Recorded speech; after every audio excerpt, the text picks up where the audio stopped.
नमस्कार, आप सभी का स्वागत है भारत 24 पर। मैं हूं आपके साथ पूर्णिमा मिश्रा। बदलता जनमत, बदलता युवा और बदलती हुई प्राथमिकता, ये सब कुछ मिलकर बिहार चुनाव को खास बना रही है, क्योंकि पटना अब सिर्फ राजधानी नहीं बल्कि आने वाले बिहार के राजनीतिक भविष्य की दिशा को तय करने वाला शहर है।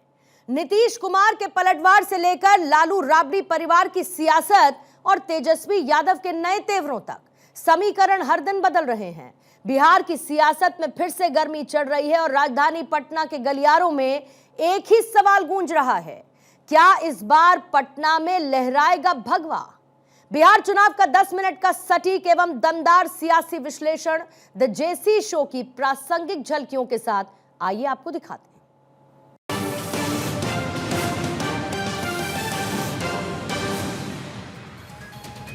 तो नीतीश कुमार के बेटे निशांत कुमार का भी आप कोई रोल देख रहे हैं इन चुनावों में? अच्छा है वो लड़का, गुड बॉय जो है, राजनीति में इंटरेस्ट नहीं है। और नीतीश कुमार के इसमें 100 में 100 नंबर हैं कि वो परिवारवाद को उन्होंने कभी आगे नहीं बढ़ाया। एक तो अपने इंटीग्रिटी को इंटैक्ट रखा और एक परिवारवाद को जैसे आगे नहीं बढ़ाया, तो उन्होंने इसको आगे नहीं बढ़ाया। तो पापा एक कॉन्स्टेंसी है, कॉन्स्टेंसी चुनाव तो नीतीश कुमार लड़ते नहीं, एमएलसी में रहते हैं, लेकिन नालंदा क्षेत्र में जाते हैं, वो एक्टिव रहते हैं, वहाँ पर थोड़ा देखते हैं।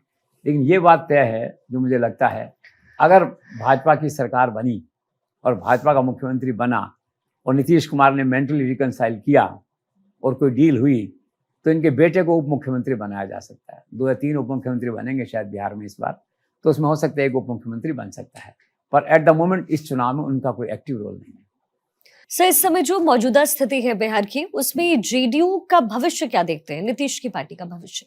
देखो, जेडीयू वैसे तो has been hijacked by BJP practically. तो मैंने कहा ना, Nitish is absolutely not aware कि कितना उनका आधार, उनके सेनापति इधर से उधर हो गए हैं, दैट वे जो है। और फिर क्या है कि जिसे कहना चाहिए कि जेडीयू के विधायकों में इतना डर है, न जाने क्यों, बिना कहे हुए बीजेपी की तरफ जा रहे हैं, बीजेपी की तरफ मुड़ रहे हैं पटना में। उनके मन में रहता है कॉल आए तो चलो वहाँ चले जाए, दैट वे। तो भविष्य तो ये है कि इस पर डिपेंड करता है कि सरकार कैसी बनती है जी। मैं तो संभावना मानता नहीं नीतीश कुमार की बनने की, अगर फिर भी भाग्य किसी न किसी का पड़ा नहीं है और मुख्यमंत्री भाग्य से बनता है, भाग्य से हटता है, तो अब ये हो सकता है कि मुख्यमंत्री एक पल के लिए बने तो रहेगा भाग्य, but will be running A remotely controlled party that is JDU, जैसे अभी चल रही है, दैट वे। और जैसी संभावना है कि वो सत्ता में नहीं होंगे उस तरह से, तो बीजेपी की परफॉर्मेंस बेटर रहेगी ऐसा लगता है। तो ग्रेजुअली करते करते 2-2.5 साल के अंदर ये मर्ज हो जाएगी पार्टी। और पॉलिटिकली अमित शाह को इनको लगेगा कि मर्ज करना ठीक नहीं, दूर रखो, अपने साथ रखो, तो दूर खड़े रहेंगे चिराग की तरह, एक आवाज़ देंगे जिस दिन फायर की होगी बुझाने की आवश्यकता, आ जाएंगे उस दिन, दैट इज है। तो अभी अपेरेंटली उनके अस्तित्व को खतरा नहीं, बट इज डिक्लाइनिंग। जेडीयू है ना, अब डिक्लाइनिंग है। सर, वहीं कर्पूरी ठाकुर को भारत रत्न देना, उनके नाम पर यूनिवर्सिटी खोल देने जैसा फैसला आप कैसे देखते हैं? ठीक है, लोकल प्रतिभाओं का सम्मान है और ये तो चुनाव से काफ़ी पहले ही हो गया था, दैट वे जो है, और बिल्कुल मेरिट पे फैसला हुआ है। कर्पूरी ठाकुर का एक नाम है बिहार में, सोशल आंदोलन के जो सूत्रधार थे और बड़े सम्मान और आदर की निगाहों से उसमें उनको देखा जाता है।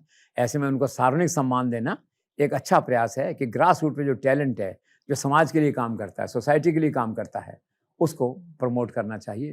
तो प्रधानमंत्री ने उसी दिशा में यह कदम उठाया और इसकी सराहना हुई बिहार में। सर, अब बिहार में तो हो गया, क्या अब आगे चुनाव आयोग बंगाल में भी एसआईआर की एक्सरसाइज को लागू करेगा? ऑफ कोर्स 2 नवंबर से प्रोसेस चालू हो रहा है वहाँ पे। अब इससे क्या कन्फ्रंटेशन बढ़ेगा थोड़ा वहाँ, पर what to do, there is no other alternative. Supreme court decide कर चुका है, मोर और लेस डिसाइड कर चुका है, थोड़ा बहुत है वो डिसाइड हो जाएगा। और अभी तक का इंडिकेशन क्लियर है कि जो सारा प्रोसेस था वो लेजिटिमेट था, कहीं इसमें कोई मेजर इरेगुलरिटी नहीं थी। तो बंगाल में भी होगा ये, law of the land will take its course by election commission of India, इसमें कोई संदेह नहीं है। सर, राहुल गांधी ने बिहार में वोटर अधिकार यात्रा निकाली थी, कितनी सफल नजर आ रही है आपको? देखो, हर यात्रा अपने आप में सफल होती है, खाली डिग्री का फर्क होता है कि 10% सक्सेस है कि 100% सक्सेस है। यात्रा का मतलब होता है धरती पे चलते उस अंतिम कार्यकर्ता तक पहुंचना, जनता तक पहुंचना, और इसकी तारीफ होती है। आदमी सुख दर्द सुनता है उनके, दूर कर पाता है नहीं कर पाता, पर ये तो विपक्ष में है ना, इनसे अपेक्षा भी नहीं कि कुछ दुख दर्द ये दूर करेंगे। तो उस टू दैट एक्सटेंट है ना, यात्रा सफल थी कि पहुंचे लोगों तक, और एक तरह से इनकी जो भारत जोड़ो यात्रा थी उसी का एक्सटेंशन था। लेकिन इस यात्रा से अगर आप समझें कि कोई वोट बढ़ गए हों या नए वोटर जुड़ गए हों, ऐसा नहीं है। खाली पार्टी का जो ब्रांडिंग है या मोरल बूस्टर है लोकल वर्कर्स का, उसके लिए यात्रा ठीक थी। बाकी यात्रा का इन टर्म्स ऑफ बिहार के पॉलिटिकल अपन उसमें देखें कि कोई डिसाइसिव कोई उसका कंट्रीब्यूशन आने वाला है, तो ऐसा नहीं है। सर, आखिर ऐन वक्त पर अखिलेश यादव पीछे क्यों हटे बिहार में उम्मीदवार उतारने से? वो समझदार आदमी हैं, उनको मालूम है सीटों का झगड़ा जो आरजेडी और कांग्रेस में नहीं निपट रहा, हम बीच में कहाँ जाएंगे, दैट वे जो है। और रिक्वायरमेंट आएगी चुनाव में आएंगे, रैली में प्रचार करेंगे आकर के, दैट वे है। उन्होंने अपने उम्मीदवार नहीं उतारे, सबसे बड़ी बात ये है, दैट वे। उनका फोकस यूपी में है, अदरवाइज भी तो होता है दूसरे में ज़बरदस्ती टांग अड़ाने से कोई मतलब नहीं है बिहार में जो है। तो उन्होंने कोई अपने उम्मीदवार खड़े नहीं किए, बस morally and in principle he is with Tejashwi. Sir, जो बिहार चुनाव में बिहार से सटी हुई जो उत्तर प्रदेश वाली सीटें हैं, आपको लगता है वो यूपी फैक्टर वहाँ नजर आएगा आपको? आता है, बिल्कुल आता है। आप देखिए 19 सीटें हैं शायद ऐसी जो है, वहाँ की संस्कृति भाषा सब ये मिलते जुलते हैं, तो इनमें होता है प्रचार प्रसार, दैट वे जो है। पिछली बार भी था, इस सीटों का था तो उसमें 10 सीटें तो आरजेडी ले गया था और 9 सीटें एनडीए को मिली थी। कंपटीशन वहाँ भी रहता है, लेकिन एक असर होता है। तो ये भी एक फैक्टर है कि जो सीटें यूपी की सीटें हैं जो बिहार से जुड़ी हुई हैं, या इसको रिवर्स करके बिहार की सीटें यूपी से जुड़ी हुई हैं, यूँ कहिए इसको जो है, तो उनमें ये इसका इम्पैक्ट होता है। लोकल लीडर्स जाते हैं, प्रचार करते हैं वहाँ पे जो है। तो अब देखिए इस बार किस पार्टी का बहुमत है। इनको बहुत बड़ा गेम नहीं है, 19 हैं, वो 10-9 थे, इस बार क्या है 8-9 हो जाएंगे, 10-9 हो जाएंगे, समथिंग लाइक दिस, ऐसा हो जाएगा। सर, लल्लन सिंह केंद्रीय मंत्री हैं, जेडीयू से सांसद हैं और बिहार विधानसभा का चुनाव भी है। ऐसे में उनकी भूमिका कितनी बड़ी नजर आती है आपको इस चुनाव में भी और जेडीयू में भी? भूमिका है उनकी, उनका देखिए डबल है उनका जो पर्सनैलिटी है, इन द सेंस कि डबल एम्पावरमेंट है उनकी पर्सनैलिटी का, दैट वे जो है। एक तरफ नीतीश कुमार के खास हैं, ठीक, केंद्रीय मंत्री हैं, केंद्रीय मंत्रिमंडल में हैं, आप ये देखिए। और दूसरी तरफ क्या अमित शाह के खास हैं, प्रधानमंत्री के खास हैं। ये नीतीश कुमार और दिल्ली के बीच में पुल का काम करते हैं, पावरफुल हैं। बहरहाल अभी नीतीश कुमार का कोप भाजन का शिकार हो गए थे 3 दिन पहले, जब उन्होंने कहा कि तुम लोगों ने मेरे से बिना पूछे क्यों ओके किया ये 29 सीटें चिराग पासवान को, मुझसे पूछा नहीं। और वो क्या बताएं, क्या पूछना है, मोटे तौर पे सहमति हो गई है। और वो भी जानते हैं कि नीतीश कुमार का कितना सही है दिल्ली में इस काम में, ठीक है ना। और सच्चाई तो ये है कि आज नीतीश कुमार अगर सुरक्षित हैं पटना में, तो उसमें संजय झा और इनका रोल है। पॉलिटिकली कोई मुख्यमंत्री कितना सुरक्षित है एक विषय है ना, तो उसमें इनका रोल है कि नीतीश कुमार पटना में चैन की नींद सोते हैं। सरकार से पैसे का सवाल है, पॉलिटिकल सेफ्टी का सवाल है, और इश्यूज़ का सवाल है, एजेंसीज का सवाल है, तो उनको जिसे क्या कहना चाहिए, फ्री हैंड है एक तरह से, मतलब सुरक्षा कवच है। तो ये उनके 2 सेनापति दिल्ली में उनका सुरक्षा कवच का प्रबंध करते हैं। तो उसमें एक ललन सिंह भी हैं, दैट वे है। और पॉजिटिव लोग हैं, अच्छे लोग हैं और पॉपुलर लोग हैं और ग्राउंड की रियलिटी को समझते हैं, जानते हैं। और नीतीश कुमार के खेमे में भी एक आशा की किरण है कि कभी नीतीश कुमार उनका वो ऑन ऑफ जो कहते हैं उनके लोग, ऑन ऑफ हो जाता है, कभी ऑफ हो जाए और कुछ और कोई गलत कदम उठा लें, तो उसमें उनको रोकने के लिए, उनके लक्ष्मण रेखा में उनको बांधने के लिए इन दोनों की भूमिका है। तो Lalan Singh is a positive factor. Sir, क्या ये सच है कि इस चुनाव में ड्राइविंग सीट पर अगर कोई है तो वो बीजेपी है? ऑफ कोर्स, पटना पिछली बार जब गया तो मैंने देखा कि नीतीश सरकार का जो पिछले 2 साल से रिमोट कंट्रोल है वो दिल्ली और पटना में जो है वो बीजेपी के पास है।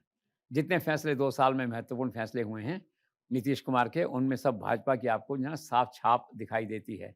नीतीश कुमार के जो 2 मोस्ट ट्रस्टेड पर्सन हैं, ललन सिंह और संजय झा, वो अमित शाह के शरण में हैं, दिल्ली में आए दिन वहीं रहते हैं।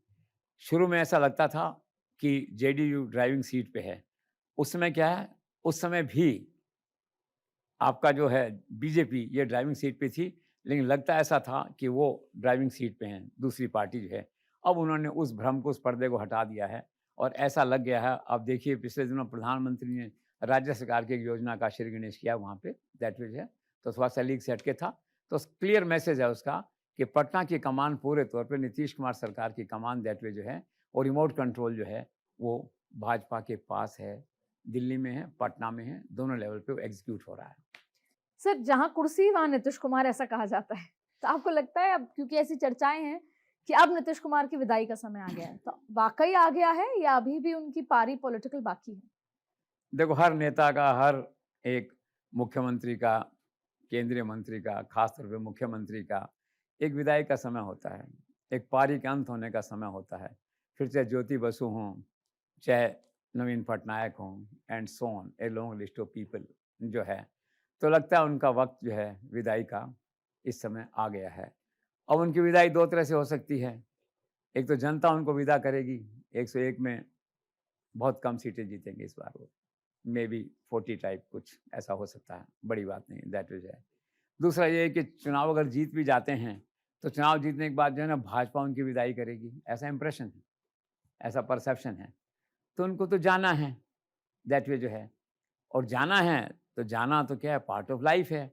उनको पूरे सम्मान और गरिमा के साथ जो है वानप्रस्थ आश्रम का जो रास्ता है वो चुनना चाहिए। लेकिन सत्ता का मोह है जो छोड़ता नहीं है। बाकी अपेरेंट इंडिकेशन तो यही है कि Nitish Kumar on is way out, बहुत गरिमा से उन्होंने 20 साल शासन किया, इस पर उन्हें गर्व होना चाहिए, और उसी गर्व और गरिमा के साथ जो है ना उन्हें अब नमस्ते कहने का समय आ गया है उनके द्वारा। लेट अस सी